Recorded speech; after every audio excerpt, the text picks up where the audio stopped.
நம்ம வாழ்ற இந்த யுகத்துல காமம், குரோதம், விரோதம், வெறுப்பு, போட்டி, பொறாமை இது எல்லாமே ஒருத்தருக்கு ஒருத்தர் மாத்தி மாத்தி பகிர்ந்துட்டு வரோம். இயல்பான ஒன்னாவே மாறிடுச்சு. இதெல்லாம் ஏன் நடக்குது? நம்ம ஒரு இலக்க நோக்கி பயணிக்கும் போது நம்ம கிட்ட இருக்கிற எந்த ஒரு குணம் அதுக்கு தடையா இருக்குன்னு தெரியுமா? நம்மள பல பேர் இந்த ஒரு கேள்விய அடிக்கடி கேள்விப்பட்டிருப்போம். அது என்னன்னா, யாரையுமே தாண்டக்கூடாது, எந்த ஒரு உயிரினத்தையும் தாண்டி போக கூடாது. இந்த எல்லா கேள்விக்கான பதிலையும் மகாபாரதத்துல வர ஒரு அழகான கதை மூலமா தெரிஞ்சுக்கலாம். அதுக்கு இந்த காணொலிய ஆரம்பத்துல இருந்து கடைசி வரைக்கும் தொடர்ந்து பாருங்க. வாங்க காணொலிக்குள்ள போகலாம். செவியில் கவியோசை கலந்திட என் அன்பான வணக்கத்துடன் இது ஏவியனின் கதை போமா.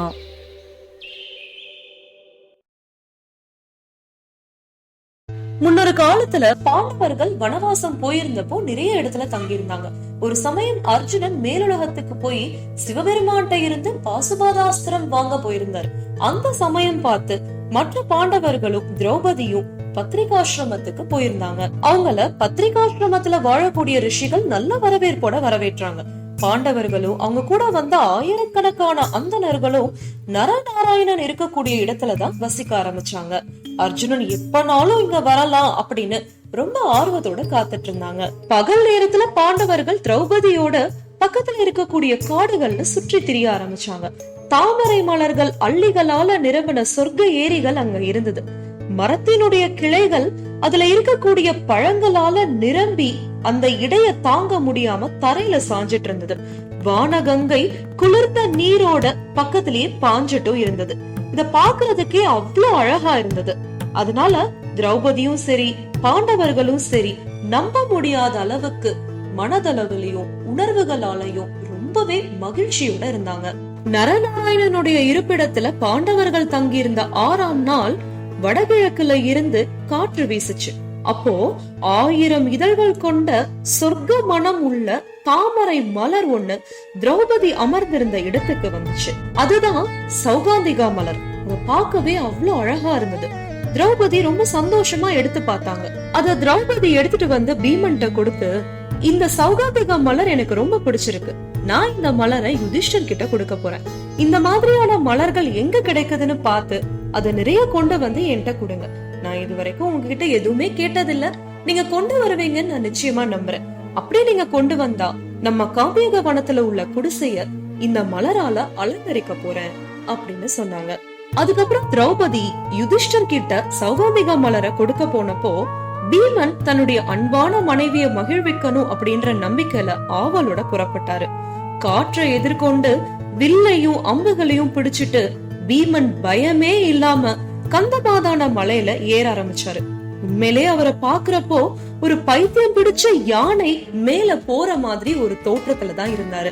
அவர் போறப்போ புதர்களை ஒதுக்கி தள்ளிட்டு காட்டு வழியா வேகமா நடந்து போனாரு. எப்படியாவது திரௌபதியோடைய ஆசையை நிறைவேற்றி தன்னுடைய சகோதரனான யுதிஷ்டன் கிட்ட சீக்கிரமா திரும்ப போகணும் அப்படின்ற ஆர்வத்துல பீமன் பல மரங்களை இடிச்சு அந்த வழியா நின்ன நிறைய காட்டு விலங்குகளை நசுக்குனாரு. இதனால காட்டு யானைகள் பயந்து ஓடவும் பீமன் அந்த சமயத்துல சத்தமா கர்ஜித்தாரு. அப்போ சிங்கங்கள் எல்லாம் குகையை விட்டு வெளியே வந்தது. நிறைய காட்டு யானைகளும் சிங்கங்களும் பீமனை எதிர்கொண்டு வந்தது. ஆனா பீமன் எதுக்குமே பயப்படல. பீமன் அத்தனை விலங்குகளையும் அங்கேயே கொன்னு தீத்தாரு. அங்க இருக்கக்கூடிய சின்ன சின்ன விலங்குகளும் பறவைகளும் நாலா பக்கமா சிதறி போக ஆரம்பிச்சது. அதனுடைய அழுகுரலும் பீமனுடைய கர்ஜனையும் சேர்ந்து தொலை தூரத்துல இருக்கக்கூடிய விலங்குகளையும் கலங்க வச்சது. அந்த சமயத்துல சில நீர்வாழ் பறவைகள் ஈர ரெக்கைகளோட மேல் நோக்கி பறக்கிறத பார்க்கவும் பீமன் அந்த திசையை நோக்கி நடக்க ஆரம்பிச்சாரு. கொஞ்ச நேரத்திலேயே வாழை மரங்களால சூழப்பட்ட ஒரு பெரிய சொர்க்க ஏரிய பார்த்தாரு. பீமன் தண்ணீர்ல மூழ்கி வெறி பிடிச்ச யானைய போல கொஞ்ச நேரம் அதுல இறங்கி விளையாடினாரு. நீர்ல இருந்து வெளியில வந்ததுக்கு அப்புறமா அவர் கையில இருந்த சங்க அவரால் முடிஞ்ச அளவுக்கு ரொம்ப சத்தமா ஊதினாரு. அந்த சத்தம் வானம் முழுவதும் எதிரொலிச்சதாம். அதுக்கு பதிலா சிங்கங்கள் கர்ஜனை செஞ்சது. இத பார்த்த காட்டு யானைகள் பயந்து அலறி போச்சு. பீமன் தன்னுடைய வலிமையால மதிமயங்கி இருந்தார். அதுக்கு கண்டிப்பா ஒரு பாடம் கற்பிக்கணும் இல்லையா? அதுக்காக அவருக்கு ஒரு சோதனை நடந்தது. அது என்னன்னு தெரிஞ்சுக்க இந்த காணொளியை தொடர்ந்து பாருங்க. அவ்வளவு நேரம் பெரிய காடா இருந்த ஒரு இடம் பீமன் ஒரு இடத்துக்கு போகவும் ரொம்ப குறுகலான இடமா மாறிடுச்சு. அங்க ஒரு வயது முதிர்ந்த குரங்கு ஒண்ணு பாறை மேல படுத்திருந்தது. அதனுடைய வால் ரொம்ப நீளமா இருந்தது. அந்த வாலை தாண்டி போனாதான் அடுத்த இடத்துக்கு பீமன் போகவே முடியும். பீமன் தான் வலிமையால மதிமயங்கி இருந்தார் இல்லையா, அதனால அந்த குரங்கு கிட்ட கொஞ்சம் கூட அசராம போய் நின்னு, நீ இந்த வாளை எடு, நான் அதை தாண்டி போகணும், எனக்கு தேவையான இடம் இதுக்கப்புறம் தான் இருக்கு அப்படின்னு கத்துனார். ஆனா அந்த வயது முதிர்ந்த குரங்கு பீமனை ரொம்ப அலட்சியமா அரை கண்ணால பாத்துச்சு. அந்த குரங்கு சொல்லுது பீமன்ட்ட, எனக்கு உடல்நிலை சரியில்லை, இங்க நான் நிம்மதியா தூங்கிட்டு இருக்கேன், ஏன் என்னை எழுப்புனீங்க?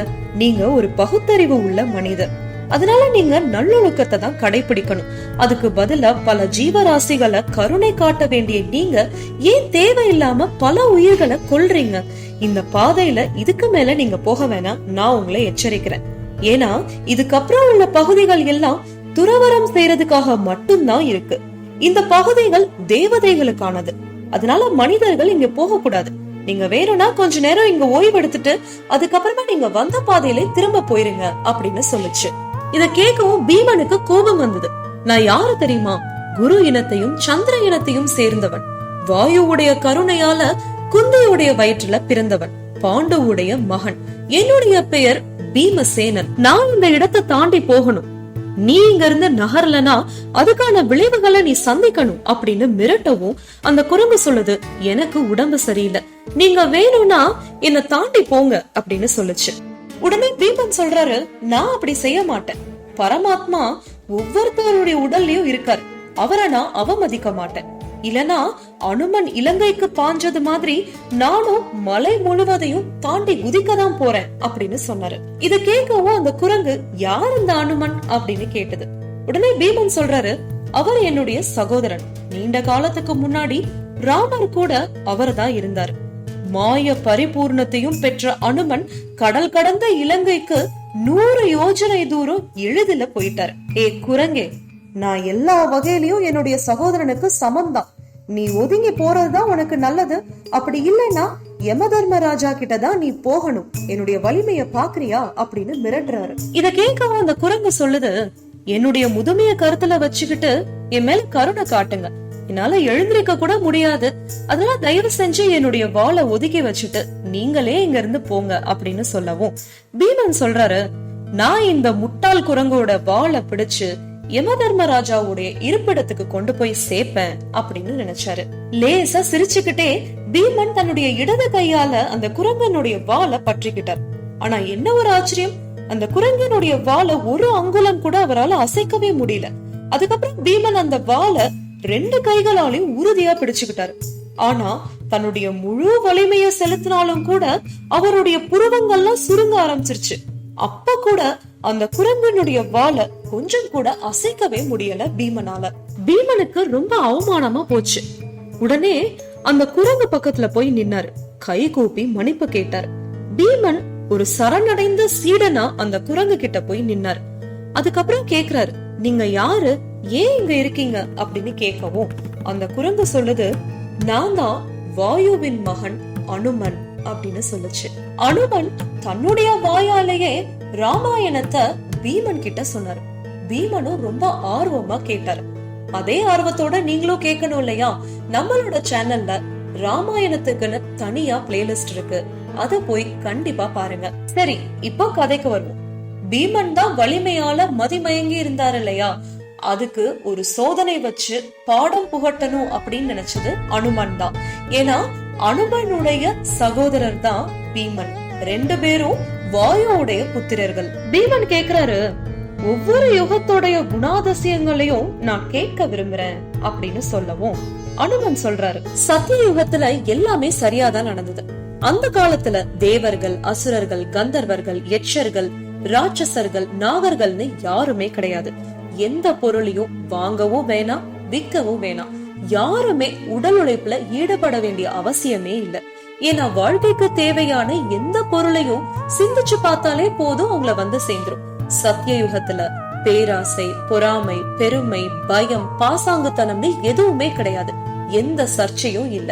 மகாவிஷ்ணு தன்னுடைய வெண்மையான அவதாரத்துல இருந்ததுனால எல்லாரும் வழிபாட்டிலேயே இருந்தாங்க. அடுத்து திரேதாயுகம். இதுல மகாவிஷ்ணு சிவப்பு நிற அவதாரத்துல இருந்தாரு.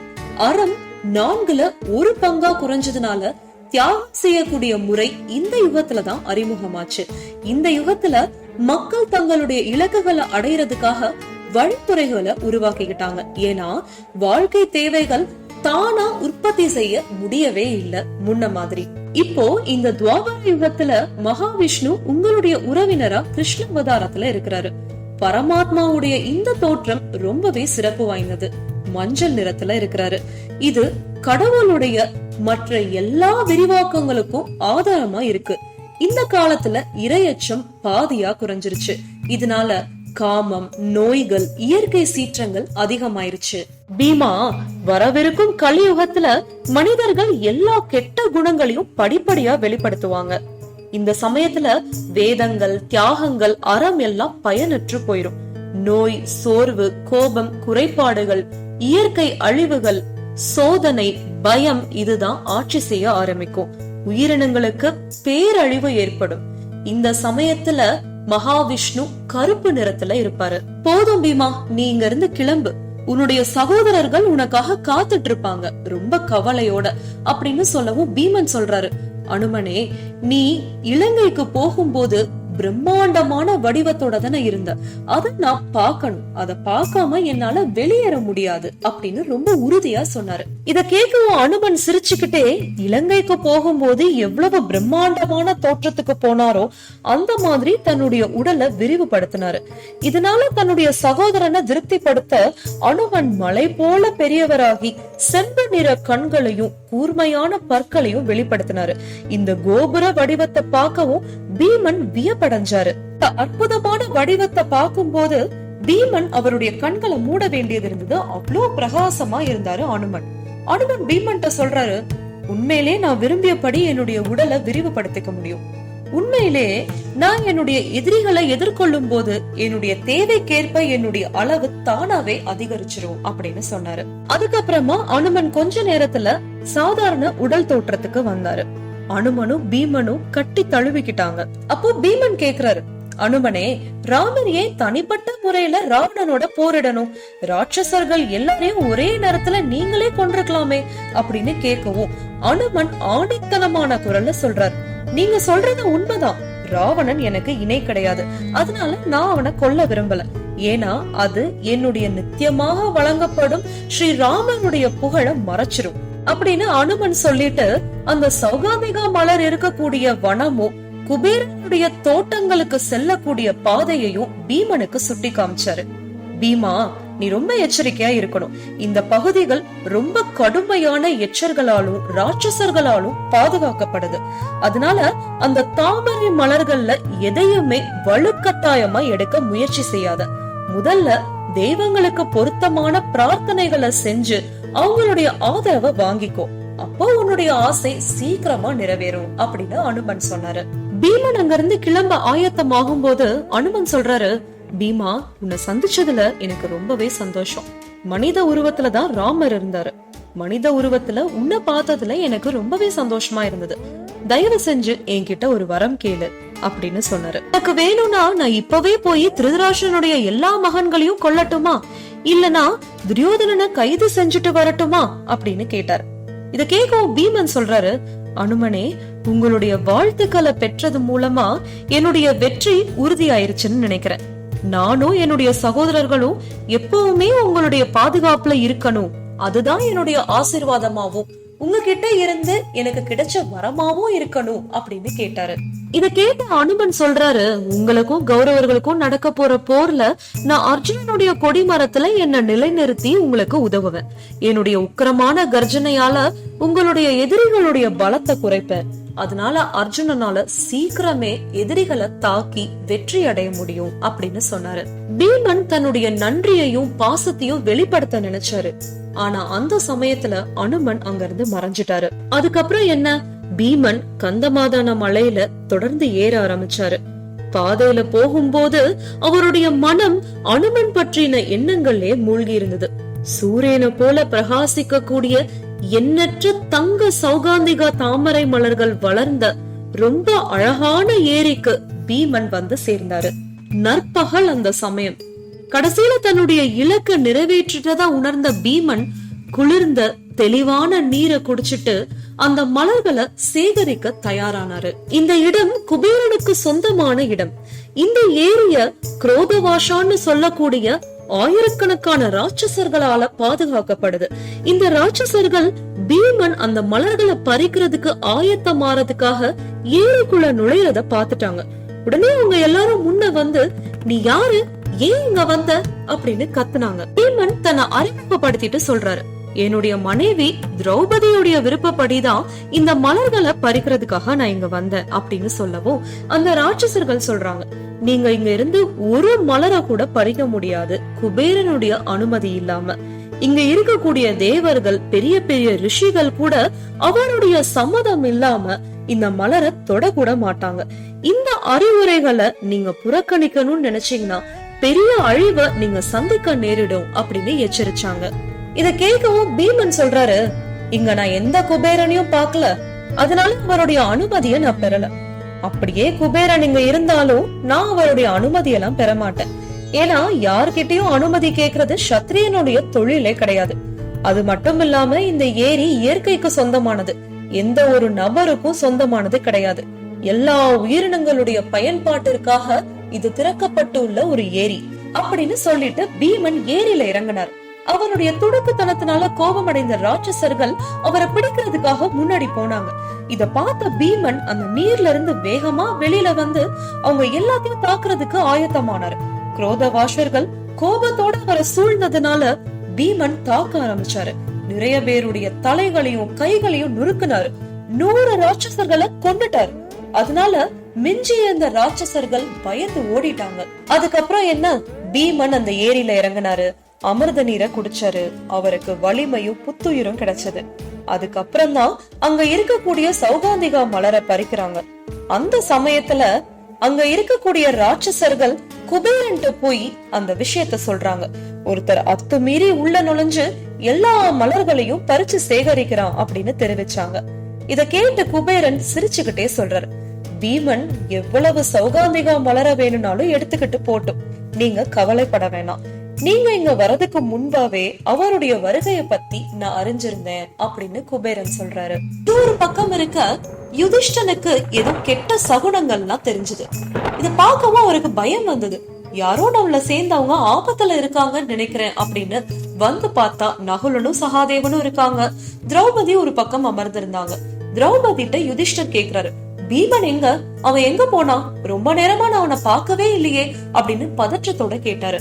இத கேட்கவும் திரௌபதி சொல்றாங்க, ஐயனே நீங்க பதற்றப்பட வேணாம், எனக்கு சௌகாந்திகா மலர் கிடைச்சது, அது பார்க்க ரொம்ப அழகா இருந்தது, அதை எடுத்துட்டு வர்றதுக்காக பீமனை அனுப்பியிருக்கேன். அவர் அதுக்காக தான் போனாரு, இதோ வடகிழக்கு பக்கம் தான் போனதை நான் பார்த்தேன் அப்படின்னு திரௌபதி சொன்னாங்க. யுதிஷ்டர் நினைக்கிறாரு, இந்த பாதையே ரொம்ப கரடு முரடான பாதை, பீமனுக்கு எதுவும் ஆபத்து வந்திருக்க கூடாது, அதனால நம்ம எல்லாரும் போய் பீமனை பாப்போம் அப்படின்னு சொன்னாரு. முதல்ல கடோத்கஜனை கூப்பிடுறாரு. கடோத்கஜன்ட்ட சொல்றாரு, இந்த பாதை ரொம்ப கரடு முரடா இருக்கு, திரௌபதியால இதுல ஏறவே முடியாது, அதனால நீ திரௌபதியை தூக்கிட்டு வா, நாங்களும் உங்க பின்னாடியே வரோம் அப்படின்னு சொன்னாரு. சொன்ன மாதிரியே கடோத்கஜன் திரௌபதியை தூக்குறான். யுதிஷ்டன், நகுலன், சகாதேவன், அவங்க கூட இருந்த அந்தணர்கள் எல்லாரும் கந்தமாதன மலை மேல ஏற ஆரம்பிக்கிறாங்க. வழியில நிறைய காட்டு யானைகள், சிங்கங்கள் எல்லாமே கொல்லப்பட்டிருந்தது. அதை பார்க்கவும் யுதிஷ்டனுக்கு தெரிஞ்சிருச்சு, கண்டிப்பா பீமன் இது வழியாதான் போயிருப்பான் அப்படின்னு உறுதி செஞ்சுட்டு அந்த பாதையிலே போக ஆரம்பிச்சாங்க. கடைசியில அவங்களும் ஒரு வழியா பீமன் இருக்கக்கூடிய இடத்துக்கு வந்தாங்க. பீமன் கையில நிறைய சௌகாந்திகா மலர் இருக்கிறத பார்த்த திரௌபதிக்கு ரொம்பவே சந்தோஷமா இருந்தது. பாத்தீங்களா, நான் ஆரம்பத்துல சொன்ன அந்த 3 கேள்விகளுக்கான பதிலுமே இந்த காணொளிக்குள்ள நீங்க பாத்திருப்பீங்க. முதல் கேள்வி, நம்ம வாழ்ற இந்த யுகத்துலதான் போட்டி, பொறாமை, காமம், விரோதம், குரோதம் இது எல்லாத்தையும் வெளிப்படுத்திட்டே வரும். அதுக்கெல்லாம் காரணம் இந்த யுகத்துலதான் அறம் 4ல் 1 பங்கு தான் இருக்கு. அறம் படிப்படியா குறைஞ்சதுனாலதான் இந்த தீய குணங்கள்லாம் வெளிப்படுது. இரண்டாவது கேள்வி, நம்ம ஒரு இலக்கை நோக்கி பயணிக்கும் போது நம்ம கிட்ட இருக்கிற எந்த ஒரு குணம் அதுக்கு தடையா இருக்கு, அதுக்கு என்ன தேவை அப்படின்றதையும் கண்டிப்பா நீங்க தெரிஞ்சிருப்பீங்க. அதாவது சௌகாந்திகா மலர பறிக்கணும் அப்படின்றதுதான் பீமனுடைய இலக்கு. அத பறிக்க போறதுக்காக எத்தனை தடைகளும் சோதனைகளும் வந்தாலும் கொஞ்சம் கூட அசராம அந்த இலக்க நோக்கி பயணிச்சதுனாலதான் அவரால் அந்த மலரை பறிக்க முடிஞ்சது. அதனால ஒரு இலக்கு அடைறதுக்கு விடாமுயற்சியும் கவனச்சிதறல் இல்லாம இருக்கிறதும் தான் ரொம்ப ரொம்ப அவசியம். ஆனா அதே பீமன் அந்த இலக்கு அடைறதுக்கு சில தடைகள் ஏற்பட்டதற்கான காரணம் என்ன அப்படின்னா, அவருடைய வலிமையால அவர் மதிமயங்கி இருந்தார். அதனாலதான் அவருக்கு அந்த சோதனையும் ஏற்பட்டது. ஒரு இலக்கு அடைறதுக்கு கண்டிப்பா நம்மளுக்கு தன்னம்பிக்கை தேவை. ஆனா அந்த தன்னம்பிக்கையே தலைக்கணமாவும் அகங்காரமாவும் மாறுச்சு அப்படின்னா கண்டிப்பா நம்மளுக்கு பீமன் சந்திச்ச மாதிரி சோதனைகள்லாம் சந்திக்க நேரிடும். கடைசி கேள்வி, எந்த ஒரு உயிரினத்தையும் ஏன் தாண்டக்கூடாது அப்படின்னா, எல்லா உயிரினங்கள்லயும் பரமாத்மா குடியிருக்காரு அப்படின்றது பெரிய ஐதீகம். அதனாலதான் எந்த உயிரினத்தையும் தாண்டக்கூடாது அப்படின்னு சொல்றாங்க. இந்த மாதிரி நம்ம சேனல்ல நிறைய ராமாயண மகாபாரத கதைகள் இருக்கு. அத பார்க்கணும் அப்படின்னா கண்டிப்பா நம்ம சேனல்ல போய் அதுல இருக்கிற பிளேலிஸ்ட்ல போய் பாருங்க. இந்த காணொளி உங்க எல்லாருக்கும் பிடிச்சிருக்கும் நிச்சயமா நம்புறேன். இத்துடன் இந்த காணொளி இனிதே முடிவடைகிறது. மீண்டும் மற்றொரு காணொளியில் கதைப்போமா? நன்றி, வணக்கம்.